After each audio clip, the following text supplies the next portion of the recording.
kita tidak dikatakan sebagai hamba yang pandai bersyukur atas nikmat Allah kecuali dengan 3 cara. Asyukru bil qalbi, bersyukur dengan hati kita. Wasyukru bil lisan, bersyukur dengan lisan kita. Wasyukru bil jawarih, dan bersyukur dengan anggota badan kita yang lainnya. Ya, bersyukur dengan anggota badan kita yang lainnya. Harus dengan 3 ini. Seseorang tidak akan dikatakan sebagai orang yang bersyukur kepada Allah kecuali ketika dia menerapkan 3 bentuk syukur ini. Ketika dia mendapatkan nikmat, maka yang paling pertama sebelum dia bersyukur dengan lisannya, yang paling pertama dia harus bersyukur dengan hatinya. Bagaimana dia bersyukur dengan hatinya? Dia harus menanamkan dan meyakini di dalam hatinya bahwa ini datang dari Allah Subhanahu wa taala. Bukan kerja kerasnya, bukan usahanya, bukan kecerdasannya, bukan kekuatannya, tapi ini datang dari Allah Subhanahu wa taala. Allah Subhanahu wa taala berfirman, "Wa ma bikum min ni'matin faminallah." Apa saja yang kalian dapatkan dari satu nikmat, itu datangnya dari Allah Subhanahu wa taala. Jadi harus diyakini dengan hati terlebih dahulu, ditanamkan di dalam hati kita, ini datangnya dari Allah Subhanahu wa taala.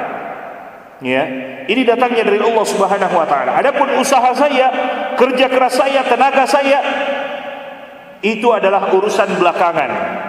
Karena berapa banyak orang yang tidak, ya, yang tidak mengeluarkan tenaga seperti apa yang saya keluarkan, juga mendapatkan hal yang sama bahkan lebih.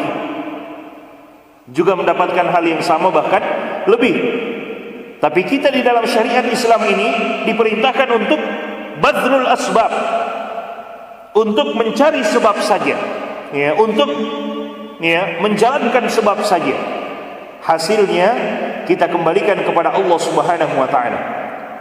Dan mengambil sebab itu adalah bagian dari tawakal kepada Allah Subhanahu wa taala. Tidak boleh orang mengatakan saya bertawakal kepada Allah Subhanahu wa taala, kemudian dia diam saja, tidak bergerak. Di antara bentuk tawakalnya adalah bergerak, mencari sebab. Baru kemudian dia bertawakal kepada Allah Subhanahu wa taala. Apa hasil yang akan dia dapatkan, dia serahkan kepada Allah Subhanahu wa taala. Itulah tawakalnya burung yang Nabi sallallahu alaihi wasallam, ya, ibaratkan atau Nabi sallallahu alaihi wasallam contohkan ketika menyebutkan jika hamba Allah Subhanahu wa taala bertawakal kepada Allah dengan sebaik-baik tawakal. Kata Allah, kata Nabi sallallahu alaihi wasallam, "Lau annakum tatawakkaluna 'ala Allahi haqqa tawakkulihi la razzaqakum kama yarzuqut tayr taghdu khimasan wa taruhu bitanan." Kata Nabi sallallahu alaihi wasallam, seandainya kalian wahai manusia tatawakkaluna 'ala Allahi haqqa tawakkulihi, bertawakal kepada Allah Subhanahu wa taala dengan sebenar-benarnya tawakal. Bagaimana itu sebenar-benarnya tawakal? Seperti tawakalnya burung. Kata Nabi sallallahu alaihi wasallam, "La razaqakum kama yarzuqut tayr." Jika kalian bertawakal kepada Allah Subhanahu wa taala dengan sebenar-benarnya tawakal, maka Allah akan memberikan rezeki kepada kalian sebagaimana Allah telah memberikan rezeki kepada seekor burung. Bagaimana tawakalnya burung? Taghdu khimasan wa taruhu bitana. Di pagi hari burung itu sudah bangun terbang dalam keadaan, ya, kantong makanannya yang kosong, lapar, dia terbang pergi, dan wa taruhu bitana. Di sore hari dia kembali dalam keadaan kantong makanannya sudah penuh, kenyang.